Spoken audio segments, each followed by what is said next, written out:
Si tu veux tirer le maximum de l'année qui vient de s'écouler sans te prendre la tête, écoute bien, parce que ces 7 questions sont la meilleure façon de conduire un bilan annuel en mode minimaliste. Pas de template de 50 pages, pas de process compliqué en 18 étapes, pas de week-end enfermé chez toi à n'en plus finir, juste 7 questions, 1 heure et la garantie d'extraire des leçons qui font vraiment la différence au niveau de ta croissance personnelle et professionnelle. On attaque de suite avec le postulat central de cette vidéo, qui est que le bilan est supérieur à la planification. C'est l'idée que je vais défendre dans les prochaines minutes. Si j'avais le choix aujourd'hui entre deux camps, le camp de ne pas planifier et faire un bilan ou le camp de planifier sans bilan, je choisirais de ne pas planifier et de faire un bilan. Pourquoi ? Parce que quand on choisit le camp de ceux qui font un bilan, à minima, on a appris du passé, on peut avancer par itération et on peut s'inscrire dans une logique Kaizen d'amélioration continue. Certes, notre vision, elle ne sera pas au top parce qu'on n'a pas fait de planification, mais on a un début de direction à suivre en évitant de faire ce qui n'a pas fonctionné par le passé et en capitalisant sur ce qui a fonctionné par le passé. Alors qu'à l'inverse, quand on planifie sans bilan, on prend le risque d'avoir une planification qui est bâtie sur des erreurs qui sont non digérées, des erreurs qu'on n'a pas encore conscientisées et que l'on va répéter encore dans cette prochaine tranche de 365 jours. Donc on a une illusion de contrôle en pensant que notre planification elle est solide alors qu'en réalité elle a des écueils qui sont terribles et on risque une stagnation masquée par de l'activité tout au long de l'année. Donc l'idée clé ici c'est que le bilan crée de la valeur et qu'une planification sans réflexion c'est quelque chose de vide. Mon positionnement personnel il a jamais changé depuis ces maintenant je crois 7 dernières années. J'ai toujours pratiqué un bilan annuel depuis comme je te l'ai dit 7-8 ans. Ça a eu un impact disproportionné sur ma croissance à la fois professionnelle et personnelle. Quand je retrace le point de départ de tous les accomplissements de mes dernières années, tous ces points de départ prennent naissance dans une grosse période de réflexion, d'évaluation et de correction de trajectoire. On le sait aujourd'hui, les personnes les plus productives sont celles qui font régulièrement des corrections de trajectoire. Le bilan annuel, c'est l'opportunité de faire ça. Donc la promesse de cette vidéo, c'est d'avoir pour toi une version minimaliste du bilan annuel. J'ai tout construit pour que tu puisses tout simplement tirer le maximum de cet exercice-là, qui a une valeur intrinsèque, sans que tu y passes des lustres et sans que tu te compliques trop la vie. Donc c'est une capsule qui a été pensée pour que tu puisses avoir le meilleur des deux mondes. Si tu veux quelque chose de plus poussé, la vidéo précédente sur cette chaîne, elle s'appelle Comment faire ton bilan annuel Framework Arc plus template offert. Je te conduis à travers tout un tas d'étapes pour faire un bilan annuel dans les règles de l'art de A à Z. C'est pas le but de cette vidéo. Le but de la vidéo que tu es en train de regarder, c'est de faire quelque chose de minimaliste. Donc je vais te présenter 7 questions simples mais terriblement puissantes que j'emprunte à l'entrepreneur Sahil Bloom et que j'ai adapté via mes modèles mentaux avec l'Odyssée, LifeOS, etc., etc. Si tu ne connais pas ces termes, c'est pas du tout important. Donc pourquoi faire un bilan annuel à nouveau en 20 secondes max ? Parce que j'ai déjà traité en long et large et en travers cette thématique dans la vidéo précédente sur cette chaîne. Le principe fondateur, c'est cette citation de John Dewey. Nous n'apprenons pas de l'expérience, mais de la réflexion sur l'expérience. De l'expérience sans réflexion ne conduit nulle part. Les gens qui réussissent, ils n'ont pas les bonnes réponses, ils se posent les bonnes questions, obsessionnellement. Traverser 12 mois sans faire de bilan, c'est comme lire un livre sans prendre de notes, c'est risquer de manquer des enseignements clés et c'est la perte d'un levier massif en termes de croissance, à nouveau personnel ou professionnel. Ok ? Avant de commencer avec les 7 questions, t'embête pas durant cette vidéo à prendre des notes parce que j'ai tout compilé dans le codex de la tribu des starters de notre communauté. C'est une collection de fiches de synthèse. Tu vas retrouver à la fois la compilation de toutes les informations importantes à retenir de chacune des vidéos de la chaîne, mais aussi des checklists ultra actionnables pour transformer l'information en action qui, la plupart du temps, ne sont pas présentes dans la vidéo et dans la mind map. Je les mets uniquement dans les ressources, donc si ça t'intéresse, le lien est dans la description de cette vidéo. On attaque de suite avec la question 1. Sur quoi ai-je changé d'avis cette année ? Il y a un modèle mental que j'adore et que j'utilise au quotidien. C'est celui de considérer son cerveau comme son système d'exploitation, ses croyances comme des logiciels et le fait de changer d'avis comme une mise à jour de logiciels, une actualisation de tunnel de réalité pour emprunter les mots de Robert Anton Wilson. Je ne rentre pas dans le détail de ce qu'est un tunnel de réalité, mais tout au long de notre vie, on a des insights, on a des apprentissages, on a des leçons qu'on tire de la vie qui permettent de corriger notre carte du monde erronée. Donc on veut se poser la question à échéance régulière, et pour le bilan annuel c'est hyper intéressant, cette question de Mark Twain, qu'est-ce que je savais avec certitude et qui s'est révélé faux ? On est tous avec cette carte du monde qui est impertinente on va dire, ou en tout cas imprécise, et par les leçons qu'on va accumuler, on va préciser cette carte et essayer de faire tendre cette carte vers la réalité aussi tentée que ce soit possible, étant donné que évidemment la carte n'est pas le territoire, mais on essaie de s'en approcher. L'objectif avec cette question, c'est d'identifier 2 à 3 changements majeurs dans ta vision du monde que tu as pu encapsuler cette année. Ça demande un peu d'effort, mais en 1 heure de temps, tu vas pouvoir arriver à traiter les 7 questions dont je te parle. Il ne faut pas passer non plus un temps déraisonnable par rapport à ces questions-là. Le but, c'est de faire quelque chose de minimaliste. Évidemment que chacune d'entre elles peut être creusée pendant 1 heure, 2 heures, 3 heures, mais le but ici, c'est de faire un tour d'horizon à 360 degrés pour ne pas passer à côté de cet exercice qui est hyper puissant et en même temps ne pas passer trop de temps dessus. Donc pourquoi c'est puissant? Parce que ça force la reconnaissance de la croissance intellectuelle. Ça révèle la capacité à challenger ses certitudes. Un signal d'alarme que tu dois avoir dans ta vie, c'est si tu n'enregistres aucun changement d'avis durant les années, voire les décennies qui s'écoulent. C'est le plus gros signal d'alarme d'une certaine stagnation intellectuelle dans ton quotidien, et ça veut dire que tu n'as pas assez challengé tes certitudes. Donc on veut vraiment essayer de les challenger le maximum de fois possible, et le bilan annuel est une excellente opportunité pour le faire. Donc les domaines à explorer qui peuvent être des déclencheurs, des triggers de réflexion, ce sont le travail et la productivité, la définition du succès, les relations humaines, la compréhension de soi et les priorités de vie. Est-ce que sur ces thématiques-là, qui sont des thématiques déclencheurs, évidemment tu n'es pas obligé de te cantonner à ça, il y a 2 à 3 changements majeurs de ta vision du monde dans cette année. Le principe clé, c'est de vraiment voir le fait de changer d'avis, non pas comme une faiblesse, mais comme une croissance, une correction de trajectoire, une correction d'imperfection dans ta carte du monde. Ok ? Seconde question. Qu'est-ce qui m'a donné de l'énergie cette année? La croyance centrale de cette question-là, c'est que les résultats que tu enregistres dans ta vie suivent ta courbe énergétique. Il y a un outil qui est hyper intéressant et dont parle Sahil Bloom pour cette question-là, c'est le calendrier énergétique. On va vouloir analyser notre calendrier annuel, puis mettre un code couleur à tous les événements qu'on a dans notre calendrier, un code couleur vert pour ce qui crée de l'énergie, rouge pour ce qui draine de l'énergie et jaune pour ce qui est neutre. On ne récupère pas et on n'a pas de l'énergie qui est drainée non plus de par ces activités-là. L'objectif de l'outil, c'est d'identifier les tendances énergétiques, visualiser ce qui va venir nourrir ou détruire ton élan au quotidien, puis te demander par la suite, une fois que tu as tout ça sous les yeux, quelles sont les activités, les personnes, les projets qui créent de l'énergie, donc ce qu'on appelle les créateurs d'énergie, et est-ce que j'ai suffisamment investi dans ces zones cette année. Par exemple, tu pourrais réaliser que les rencontres en personne te donnent toujours de l'énergie, c'est le cas d'un pote entrepreneur à moi, on en parlait encore il n'y a pas très longtemps, que l'école Zoom te draine cette énergie-là systématiquement, que le travail créatif le matin te galvanise ou que les tâches administratives l'après-midi t'épuisent. Et ton objectif suite à ces réponses, c'est d'augmenter ces tâches créatrices d'énergie en N+1 pour l'année qui s'apprête à se dérouler. Question numéro 3. Qu'est-ce qui m'a drainé de l'énergie cette année? C'est une inversion de la question 2, focalisée ce coup-ci sur les draineurs énergétiques et non plus sur les créateurs énergétiques. La question ici, c'est de se demander qu'est-ce qui m'a vidé cette année? Est-ce que j'ai laissé ces draineurs persister? Et l'objectif évidemment, tu t'en doutes, c'est de faire l'inverse de la question précédente, c'est de réduire drastiquement ces zones en N+1. Les types de draineurs énergétiques, il y en a plusieurs, on peut avoir des personnes toxiques, des activités sans valeur, des environnements négatifs, des habitudes destructrices, etc. etc.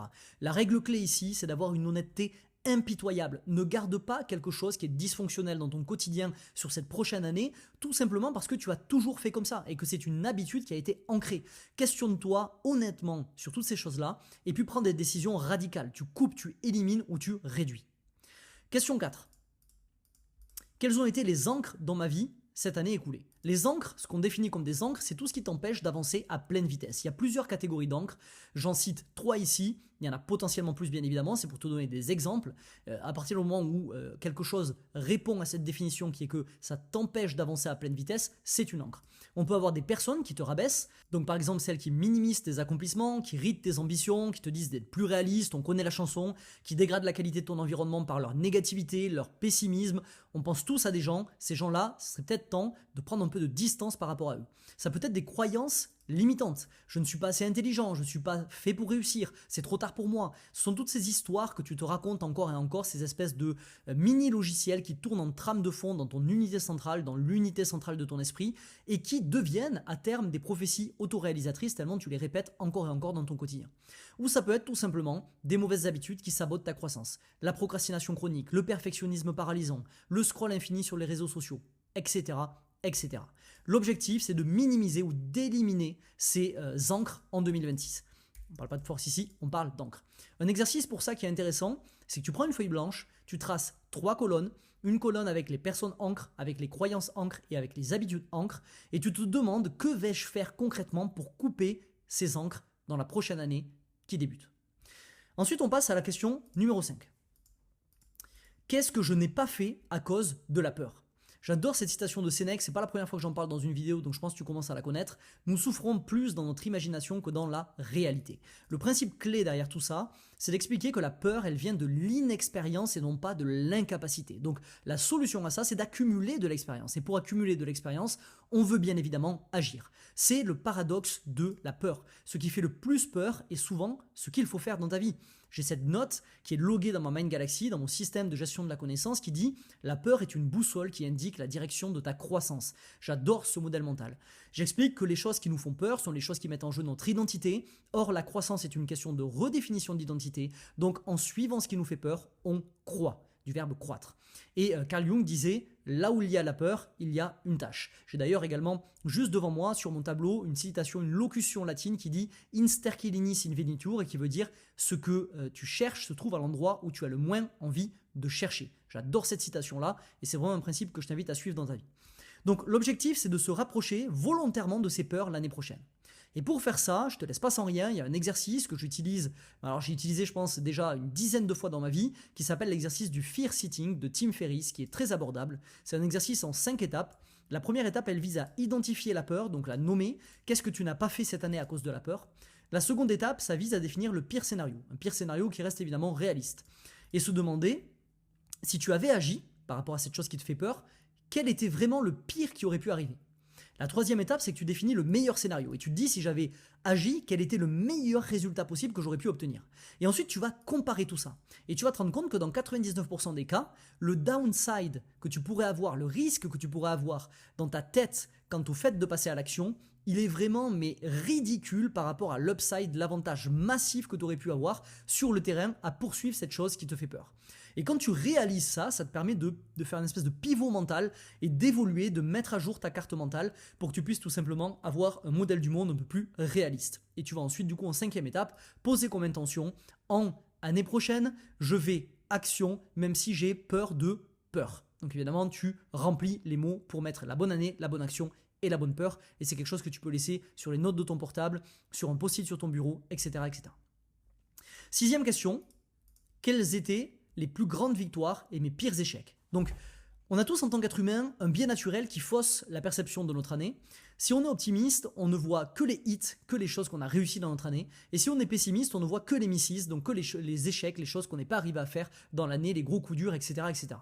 L'objectif avec cette question, c'est d'essayer de s'approcher d'une vision équilibrée, d'une vision objective de notre année. La structure, elle est simple. La partie 1, c'est que tu vas la dédier à tes victoires. Tu vas essayer de trouver dans ton année qui s'est écoulée 3 à 5 victoires majeures. Les domaines possibles dans lesquels tu peux aller faire des recherches, ce sont les domaines pro, perso, projet, relations, compétences, etc.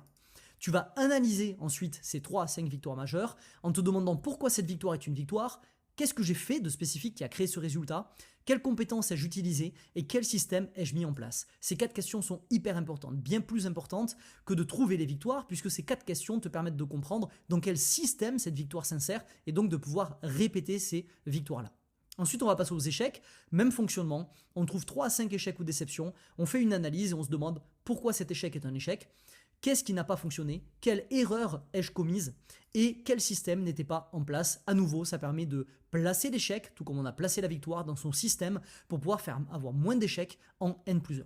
Ensuite, on va extraire les leçons, c'est la dernière partie, identification de patterns, transformation en principe directeur. Donc on va évidemment utiliser toute cette matière qu'on aura créée pour en tirer des leçons qui vont nous accompagner dans cette prochaine année. Un exemple de pattern qui peuvent être révélés durant cet exercice, c'est que tu te rends compte que tu as beaucoup de réussites qui sont enregistrées quand tu prends des risques calculés. Ou alors à l'inverse, que tu as beaucoup d'échecs qui sont enregistrés quand tu es dans l'excès de contrôle. Et ces principes peuvent devenir des principes directeurs pour ton année N+1 où tu te dis ok, cette année je vais me focaliser sur continuer à prendre des risques calculés et je veux surtout éviter d'évoluer dans des zones où j'ai un excès de contrôle parce que généralement ça me conduit à l'échec. 7e et dernière question, qu'ai-je appris cette année ? Albert Einstein il disait « Quand tu arrêtes d'apprendre, tu commences à mourir ». Terriblement gnangnan comme citation, mais tellement vrai, encore une fois. Quand on a un focus sur les actions quotidiennes, ce qui se passe, c'est que on perd de vue la progression. Il faut vraiment que tu vois une feuille A4 sur laquelle tu as marqué toute la progression de l'année. L'action quotidienne, c'est l'équivalent de coller ton front sur cette feuille et d'essayer de lire ce qui a marqué dessus. C'est impossible de le voir. Donc ce qu'on veut, c'est qu'on veut régulièrement prendre le temps d'avoir des prises de hauteur, d'avoir un zoom out sur sa trajectoire, de prendre de la hauteur par rapport à cette trajectoire pour comprendre dans quelle direction on va. Le process ici, il est simple, c'est que tu vas relire les réponses à tes 6 questions précédentes et tu vas identifier dans ces réponses-là 5 à 10 apprentissages transformateurs. Au niveau des catégories que tu pourras trouver, ça peut être des apprentissages sur toi-même, comme par exemple qu'as-tu découvert sur ta personnalité, sur tes forces, tes faiblesses, sur ce qui te motive vraiment. Ça peut être des apprentissages sur tes relations, qu'est-ce que tu as appris sur la nature des connexions humaines, sur ce qui crée de la profondeur dans tes relations. Ça peut être des apprentissages sur le travail et la performance, quels systèmes ont fonctionné pour toi, lesquels ont échoué, qu'as-tu découvert sur ta façon optimale de travailler. Ça peut être des apprentissages philosophiques, comment ta vision du monde a-t-elle évolué, quelle vérité as-tu découverte, etc. Ou enfin des apprentissages pratiques, quelles compétences as-tu développées, quels outils as-tu découvert, etc.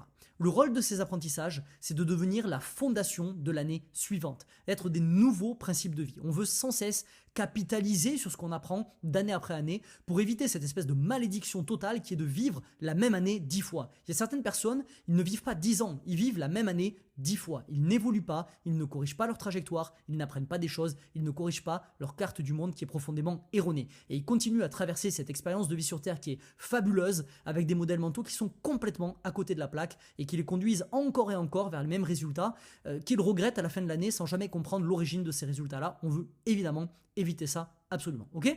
Donc, comment intégrer concrètement tout ça en 5 étapes ? Tu vas commencer par bloquer du temps dans ton calendrier. Tu peux te bloquer 1 heure dans ton agenda, ne bloque pas ça entre 2 réunions, dépendamment de la période à laquelle tu regardes cette vidéo. Bloque vraiment ça dans un créneau où tu as du temps à y consacrer. Tu vas te fixer 1 heure pour contraindre ton temps et essayer de balayer rapidement ces questions-là. On va créer l'environnement optimal, un environnement qui est calme, sans distraction. Fais-toi un petit rituel personnel si tu veux, un petit thé, un café, une musique que tu aimes bien, prends un carnet, fais ce que tu veux. Troisièmement, sois brutalement honnête. Il te faut absolument une honnêteté radicale et aucun filtre quand tu fais cet exercice-là, sinon ça ne sert à rien. C'est que toi envers toi. Si tu veux à la fin log ce que tu auras écrit sur ton cahier dans ton système et brûle la page si tu as peur qu'on tombe dessus, mais il faut vraiment que tu aies une honnêteté radicale par rapport à ça.